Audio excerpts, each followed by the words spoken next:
Hello students, आज हम श्रमिक विधियों के अंतर्गत एक टॉपिक है औद्योगिक विवाद अधिनियम 1947 के अंतर्गत हमको पढ़ना आज प्राधिकारियों के कर्तव्य। धारा 12 से लेकर के 15 तक।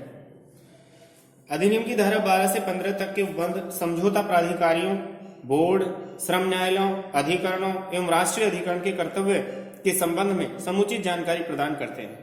धारा 12 समझौता अधिकारियों के कर्तव्य उपबंधित करती है। बोर्ड के कर्तव्य धारा 13 में उपबंधित हैं। जांच न्यायालय, श्रम न्यायालय, अधिकरण एवं राष्ट्रीय अधिकरण के कर्तव्य अधिनियम की धारा 14 से 15 में वर्णित किए गए हैं। समझौता अधिकारी के कर्तव्य अधिनियम की धारा 12 में समझौता अधिकारियों के कर्तव्य निम्न भांति से निर्धारित किए गए हैं। फर्स्ट, समझौता कार्यवाही को यथाविहित रूप से प्रारंभ करना। सेकेंड, विवाद की अतिशीघ्र छानबीन करना और वे सभी कार्य करना जो एक स्वस्थ एवं सद्भावपूर्ण समझौते के लिए आवश्यक है। यदि पक्षकारों में कोई समझौता हो जाता है तो उसके संबंध में प्रतिवेदन तैयार कर समुचित सरकार को प्रेषित करना। थर्ड, यदि संबंधित पक्षकारों में समझौता वार्ता विफल हो जाती है तो उसके संबंध में समुचित सरकार को उसी प्रकृति का प्रतिवेदन प्रस्तुत करना। फोर्थ, उपयुक्त प्रतिवेदन समुचित सरकार को 14 दिन के अंदर प्रेषित करना होगा, बशर्ते कि सरकार ने उक्त अवधि को बढ़ा न दी हो। इस संदर्भ में धारा 12(6) का उल्लंघन समझौता अधिकारी द्वारा अपने कर्तव्य का उल्लंघन माना जाएगा। उप श्रम आयुक्त धारा 12(1) के अधीन समझौता कार्यवाही करने में सक्षम है। कर्तव्यों की प्रकृति अधिनियम की धारा 12(1) में समझौता अधिकारी के कर्तव्यों की प्रकृति पर प्रकाश डाला गया है, जिसमें कहा गया है कि समझौता अधिकारी को औद्योगिक विवाद की आशंका होने के पश्चात तुरंत समझौता कार्यवाही हेतु सार्थक प्रयास करने चाहिए। धारा 12(1) में यह अभिकथन प्रस्तुत किया गया है कि समझौता अधिकारी को स्वतः नियोजक तथा कर्मकारों के प्रतिनिधियों से संपर्क स्थापित कर उन्हें एक स्थान पर विचार विमर्श हेतु आमंत्रित करना चाहिए। समझौता अधिकारी को इस संबंध में अविलंब कार्यवाही के उद्देश्य से किसी अभिलेख के निरीक्षण हेतु समुचित शक्ति प्रदान की गई है।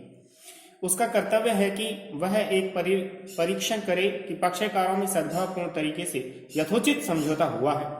तत्पश्चात समझौते की एक प्रति उससे संबंधित विज्ञप्ति सरकार को प्रस्तुत करे, जिन पर समझौता अधिकारी के हस्ताक्षर होने आवश्यक है। समझौता अधिकारी का मुख्य कार्य एक कैंप से दूसरे कैंप में बार बार जाना है और यह जानकारी प्राप्त करना है कि दोनों पक्षकारों से संबंधित ऐसे कौन से बिंदु हैं जिन पर समझौता हो सकता है। अब समझौता अधिकारी निम्न बातों पर आवश्यक रूप से विचार करेगा। फर्स्ट, संबंधित विवाद अधिनियम की धारा 2 के अनुसार औद्योगिक विवाद की परिभाषा में आता है। सेकंड, ऐसा औद्योगिक विवाद अस्तित्व में होना चाहिए अथवा उसकी आशंका प्रतीत होनी चाहिए। अब समझौता अधिकारियों के विवेक अधिनियम की धारा 12 दो प्रकार के औद्योगिक विवादों से संबंध रखती है। फर्स्ट, ऐसे औद्योगिक विवाद जो जन उपयोगी सेवाओं से संबंधित नहीं होते हैं। सेकंड, ऐसे औद्योगिक विवाद जिनका संबंध जन उपयोगी सेवाओं से जुड़ा हुआ होता है।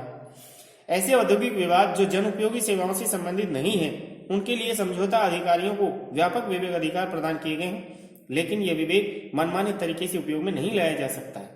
जन उपयोगी सेवाओं से संबंधित किसी विवाद के लिए समझौता अधिकारी को तत्संबंधी कार्यवाही करना आवश्यक है। जन उपयोगी सेवाओं में कार्यवाही प्रारंभ करने से पूर्व निम्न 4 शर्तों का पाया जाना आवश्यक है। फर्स्ट, वह औद्योगिक विवाद अधिनियम की धारा 2 के अंतर्गत जन उपयोगी सेवाओं से संबंधित होना चाहिए। सेकंड, अधिनियम की धारा 22 के अंतर्गत नोटिस दिया जाना आवश्यक है। थर्ड, विवाद धारा 2 में औद्योगिक विवाद होना चाहिए। फोर्थ, औद्योगिक विवाद अस्तित्व में होना चाहिए।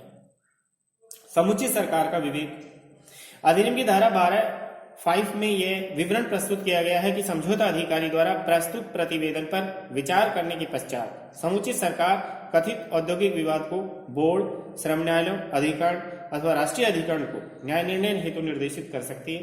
यदि वह ऐसा उचित समझती है, समुचित सरकार किसी विवाद के निर्देशन हेतु निम्न आधार पर इनकार कर सकती है। कौन कौन से आधार? यह है कि कोई विवाद अस्तित्व में नहीं है अथवा विवाद के उत्पन्न होने की कोई आशंका भी नहीं है। सेकंड, विवाद की परिस्थिति को देखते हुए उसे श्रम न्यायालय अथवा अधिकरण में निर्देशित करना यथोचित नहीं जान पड़ता है। अधिनियम की धारा 12(5) में समुचित सरकार द्वारा आदेश प्रसारित करना उसका प्रशासनिक कार्य है।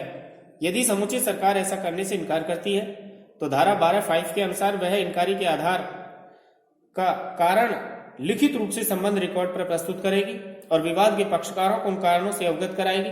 इसका मुख्य प्रयोजन यह है कि कारणों की सार्वजनिक जांच की जा सकती है। अब है समझौता बोर्ड के कर्तव्य।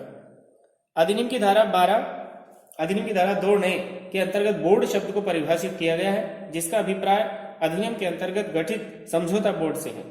समझौता बोर्ड का गठन औद्योगिक विवादों के समझौते को प्रोत्साहित करने के लिए किया जाता है। समझौता बोर्ड के कार्य समझौता अधिकारी की भांति ही उपबंधित किए गए हैं, लेकिन उनके अधिकार अपेक्षाकृत अधिक व्यापक है। अधिनियम की धारा 13 के अंतर्गत समझौता बोर्ड के निम्न कर्तव्य हैं। पहला, समझौता संबंधी कर्तव्य। समुचित सरकार द्वारा निर्देशन प्रस्तुत करने के पश्चात समझौता बोर्ड को क्षेत्राधिकार प्राप्त होता है कि वे किसी विवाद की छानबीन एवं परीक्षण करें। इस प्रक्रिया के पश्चात उनको विवाद से संबंधित पक्षकारों सद्भावपूर्ण समझौता कराने संबंधी सभी प्रयत्न करने चाहिए। सेकंड, समझौता संबंधी प्रतिवेदन प्रस्तुत करना। अधिनियम की धारा 13(2) में यह उपबंधित किया गया है कि यदि पक्षकारों के बीच कोई समझौता हो गया है तो समझौता बोर्ड का कर्तव्य है कि यह तत्संबंधी प्रतिवेदन समुचित सरकार को यथाशीघ्र प्रेषित करे। उक्त प्रतिवेदन के साथ विवाद से संबंधित पक्षकारों द्वारा हस्ताक्षरित समझौते का ज्ञापन भी संलग्न किया जाना आवश्यक। समझौता नहीं होने की स्थिति में प्रतिवेदन प्रस्तुत करना। यदि समझौता बोर्ड पक्षकारों के मध्य विवाद सुलझाने के संबंध में कोई सद्भावपूर्ण समझौता कराने में विफल रहता है तो अधिनियम की धारा 13(3) के अंतर्गत बोर्ड को अपना तत्संबंधी प्रतिवेदन समुचित सरकार को प्रस्तुत करना होगा, जिसमें समझौता कार्यवाही एवं सभी प्रयत्न जो उसने विवाद को हल स्वरूप प्रस्तुत किए हैं का विवरण प्रस्तुत किया जाना चाहिए।